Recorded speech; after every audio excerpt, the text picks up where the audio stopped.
Bonjour, bonjour pour cette nouvelle opus des Murmures d'Imrir. Et aujourd'hui, le sujet c'est la brigade chimérique. Ah, qui ne connaît pas la brigade chimérique? Moi, Ah, bonjour, monsieur le geek le belge. geek belge, mon ami le geek belge. Ah, tu travailles ton Alzheimer, Alors, toi? la brigade chimérique est un ovni magnifique, sublime, original de monsieur Serge Lehmann et de ses co-auteurs pour le premier cycle, Fabien Collin, Guess et Céline Bessonneau. Donc c'est après dans les années 2010, c'est en 6 tomes pour le premier cycle chez La Talente. Bon, je reviendrai sur les héros principaux de la première équipe. Donc La Talente sortait ça, tome 1, petit fascicule, en cartonné. Voilà, tome 2, superbe petit livre, des BD vraiment de qualité, même format.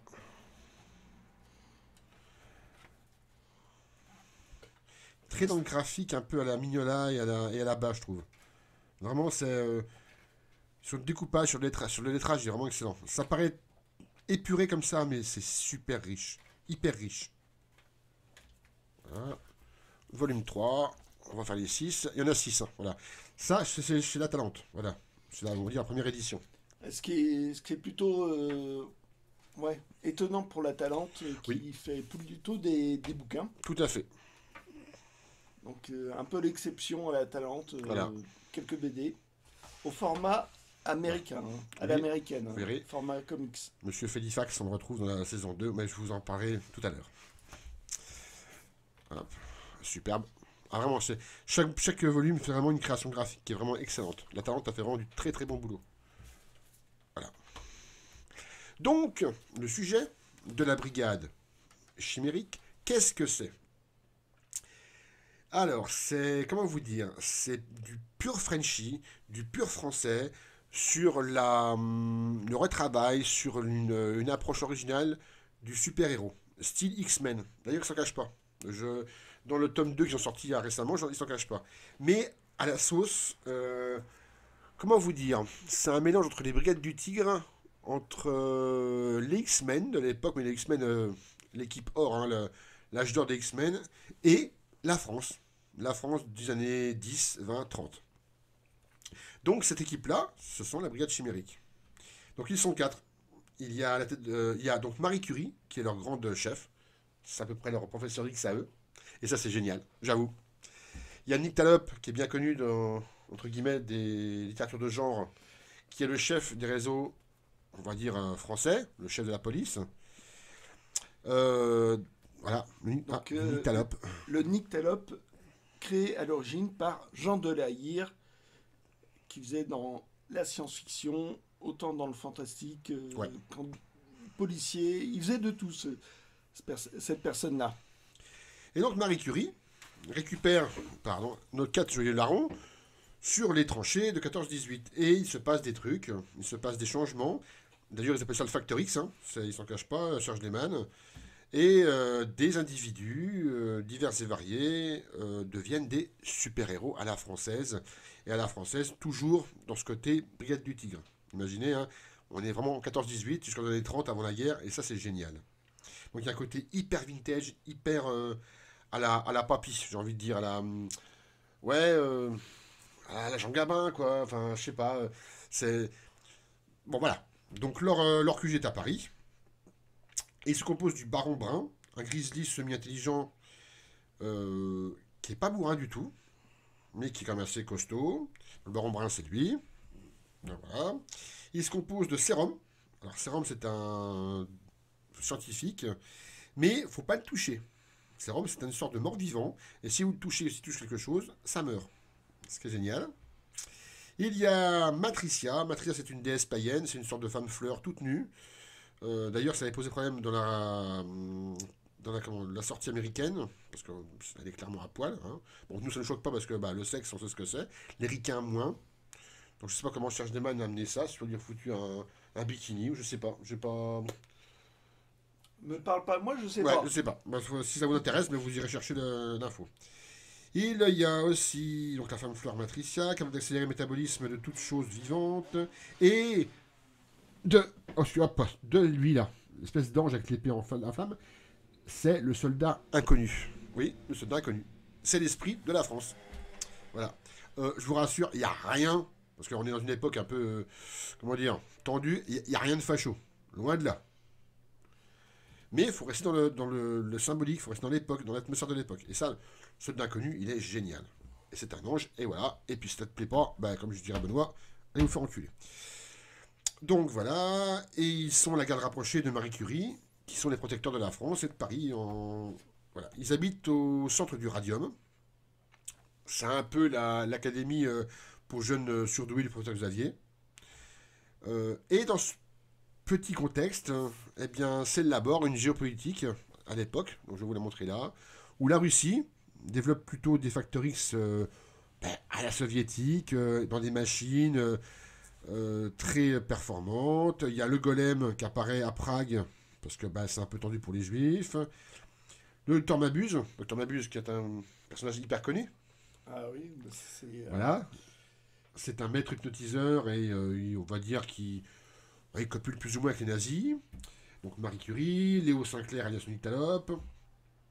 Il y a la Phalange, c'est l'armée espagnole, ennemi juré des partisans, il est allié à Gog et Mabuse. Alors Gog, c'est aussi un autre... Oh, vous avez bien remarqué. Phalange, Gog, Mabuse, Golem, les Ruskov. Il y a aussi André Gilbert, c'est un anglais. Marie Curie. Il a retransposé le monde des X-Men, parce que c'est pas totalement des X-Men, hein. Il n'y a pas 15 super-héros au mètre carré, dans la géopolitique de l'époque avant la Grande Guerre. Mais ce qu'il faut préciser, c'est que c'est des personnages de fiction Existants. qui ont été créés à l'époque. Ouais. Ouais. Ça, c'est une réutilisation de personnages qui ont été créés à l'époque et abandonnés par la suite. Il y a le passe-muraille, il y a l'homme élastique. Enfin, il y a... Si vous vous intéressez à la littérature de genre début du siècle, un peu, comme je dis, un peu vintage, un peu vieux livre de gare ou d'avant-garde, on retrouve ces personnages-là. Le Nyctalope, c'est quelqu'un hyper connu. Le passe-muraille, tout le monde connaît, c'est qui c'est. Voilà. Et c'est un style qu'on appelle maintenant rétrofiction, quoi. Voilà. Elle appelle ça le radium punk. Voilà. Ça, j'adore ça. Donc voilà, Lehman a inventé un style radium punk. Ça, j'adore. Voilà, c'est tout. Donc, c'est en 6 tomes. Voilà. Chuck, 6 tomes. Chez Delcourt, c'est en un seul tome, une intégrale. Et je vous amène à ça, qui est sorti récemment, chez Delcourt, La Brigade Chimérique, Ultime Renaissance. C'est un gros volume, c'est un superbe livre. Voilà. Bon, ils ont fait une surjaquette, je sais qu'il y en a qui n'aiment pas. Moi j'aime bien, elle est super belle, mais alors là, waouh, top. Voilà. Dos toilé. Oh, c'est toilé. Et, pour info, ce genre de format, donc grand livre rectangulaire, le premier cycle, Delcourt l'a ressorti dans le même format que ça. Avec, je sais, il me semble, le liseré jaune, il me semble. Donc c'est aussi génial. J'ai dû l'acheter 34 € et quelques, on va dire une trentaine d'euros. Entre 30 et 35 euros. Ouais, ça les vaut. Il y a quasiment 270-280 pages. C'est excellent. Donc toujours les mannes. Eh bien, au scénario et l'histoire, de Canva au dessin, et Lou au dessin, et il me semble à la couleur, si je dis pas de bêtises. Voilà, c'est ça. Stéphane de Canva au dessin, génial le dessin, vraiment excellent. Et en plus, voilà, Brigade Chimérique chez Delcourt, non, c'est jaune-marron. Ah, c'est marrant, il le présente sans la Oui, jaquette. sans la jaquette. Alors, je sais pas s'il y avait une surjaquette à l'époque, mais en tout cas, on retrouve Robbie Robot. Ouais, bon voilà. Donc, ouais, alors, les dessins sont excellents. J'avoue que rien à dire. Je l'ai quasiment fini. Le scénario, il est béton. Mais alors, quand je dis béton, c'est du béton armé.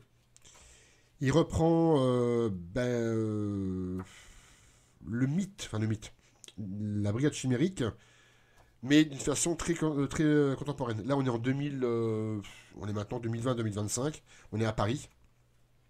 Et donc, il y a plein de références à l'autre équipe. On retrouve, alors, je ne vais pas vous spoiler, non, je vais rien vous dire. Les persos sont excellents. Ils sont attachants, ils sont hyper bien développés, que ce soit les, entre guillemets, les méchants ou les gentils, parce que c'est plus complexe que ça.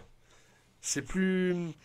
C'est plus insidieux, c'est C'est- moins, c'est moins pas noir et ma- blanc. Voilà, C'est pas manichéen, quoi. pas du tout. Voilà. Oh, un petit spoiler, hein, mais bon. Et donc, ouais. Bon, il y a des références à Marvel, hein, il parle du Shield, il parle de Groomlake, il parle même du BPRB, sans vous spoiler.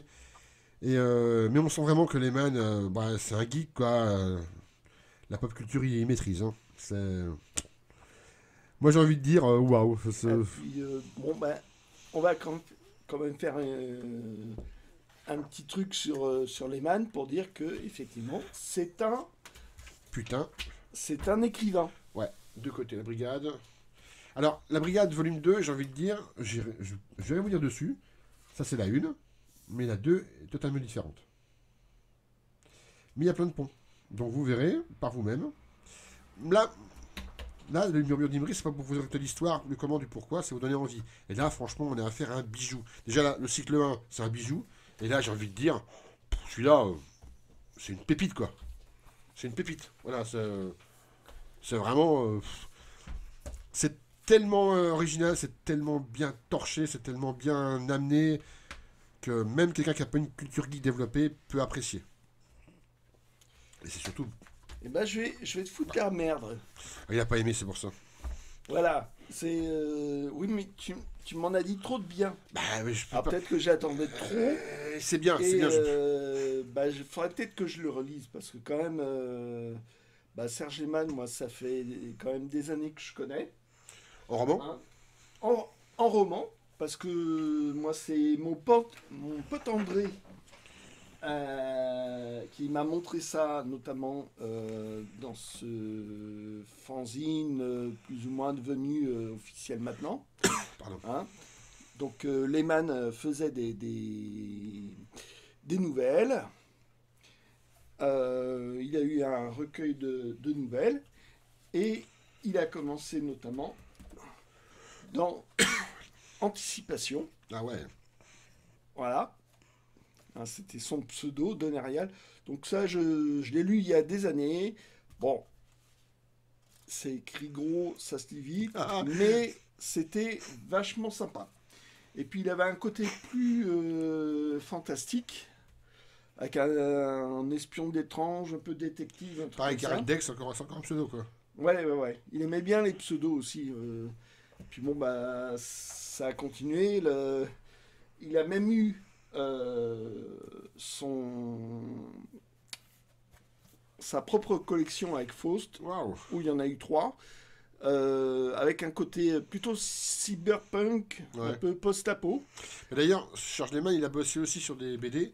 Je sais pas ici, c'est pareil des super-héros français. Il y a l'homme masqué, il me semble, qui est un protecteur très républicain de la France ou de Paris. Je l'ai pas lu. Et il y a l'enfant, alors c'est pas dire de bêtises, l'enfant renard, je sais quoi, qui est le protecteur de Rennes.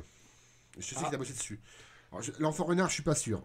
Il apparaît dans la saison 2 et un petit clin d'œil des brigades. Je l'ai vu passer sur Facebook. Je crois que c'est l'enfant renard ou le. Ouais, imaginez, c'est Peter Parker, mais en renard, quoi. Voilà, bon, très Frenchy, hein, oui, ça fait rire, mais bon, une araignée, c'est pareil, hein. Ah, mais ouais, non, mais Serge Lehmann, c'est un mec très actif dans le domaine Ah, c'est clair. de la science-fiction. Hein. Il a même fait des.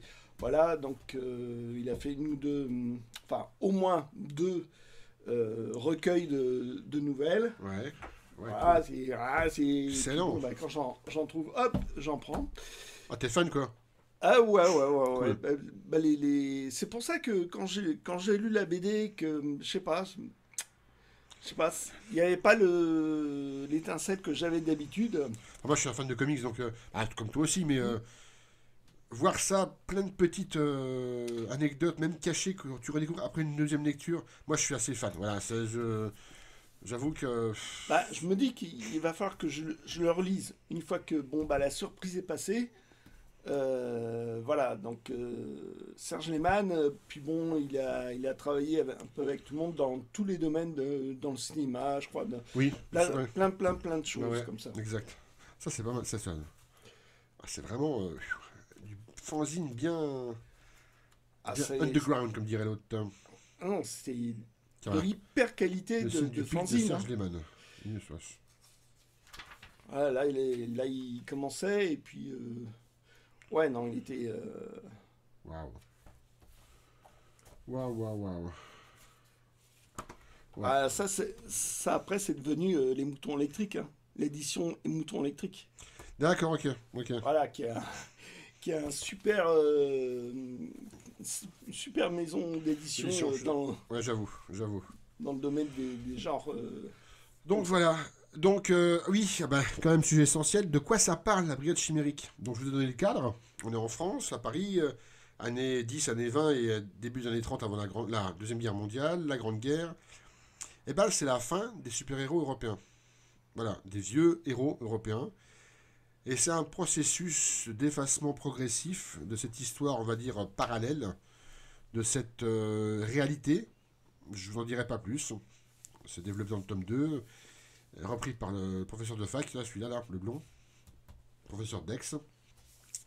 Et c'est subtilement amené, c'est joliment amené. Et puis la fin du tome 6 du cycle 1, elle est fait froid dans le dos, elle est pas du tout optimiste, hein. Ça s'ouvre sur la Deuxième Guerre mondiale, donc c'est pas jovial.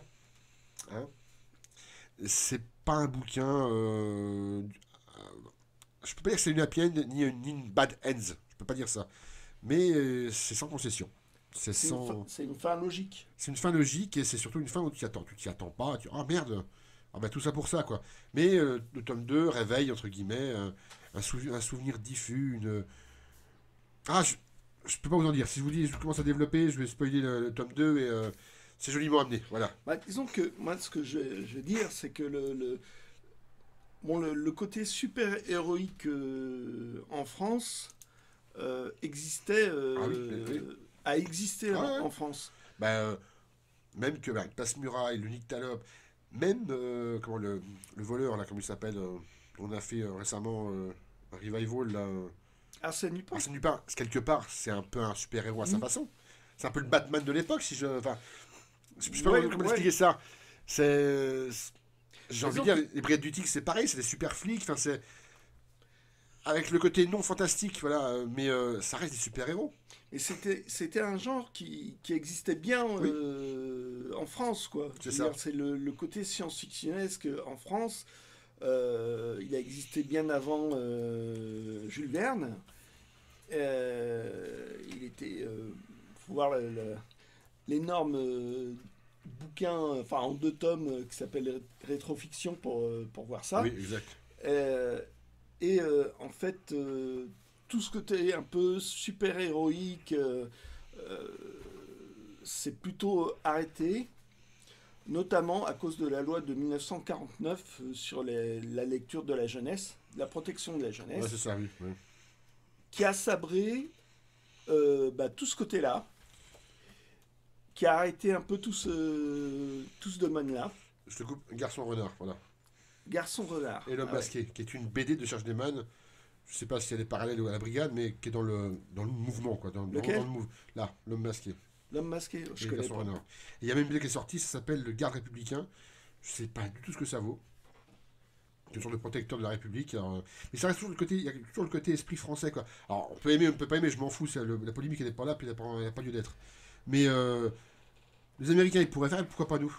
À notre façon. Voilà, je trouve ça excellent, quoi. Et même les persos, l'homme truqué là, voilà, j'en dis pas plus. Waouh, c'est. Bah, disons qu'il y avait une. Je sais pas, C'est fortiche, voilà, j'ai pas d'autre mot. en France, on a eu longtemps, j'ai envie de dire, un complexe d'infériorité C'est ça. sur le domaine super héroïque Attends, super beau. Ils ont pas- comment ça s'appelle que Serge Lehmann a balayé avec ça, je Ah, pense. mais carrément, rien que ça. Poum, poum, poum. Voilà. Je vous dis pas ce qu'elle lui fait, mais voilà, c'est excellent, quoi. Ah ouais, il l'a balayé, et ça c'est très bien. Et il l'a très bien balayé. J'avoue que d'une main de maître. Il n'y a pas d'autre mot. Et ça c'est bravo, monsieur. Bah voilà, donc j'espère que ça va. Je peux pas vous en dire plus, j'en dirai pas plus. Sauf que bah, moi j'ai kiffé, Jacques un peu moins.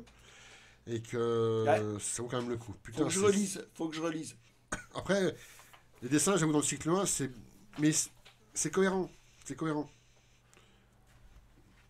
Je te dis, moi qui aime Mignola, le trait assez clair, ça reste fin, ça reste.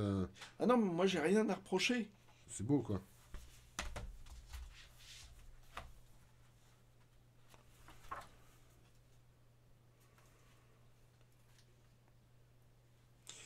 C'est bien structuré, c'est bien chiadé. Voilà. J'avoue que. Bon, c'est la fin. Peut-être pas que je monte, c'est la fin. Hop. Oups. Bon, voilà. Donc, c'était les murmures d'Imrir sur la Brigade Chimérique et sur Serge Lehmann. Et puis voilà, j'espère que vous avez apprécié. À la prochaine et on vous dit à bientôt. En coupe! Ouais.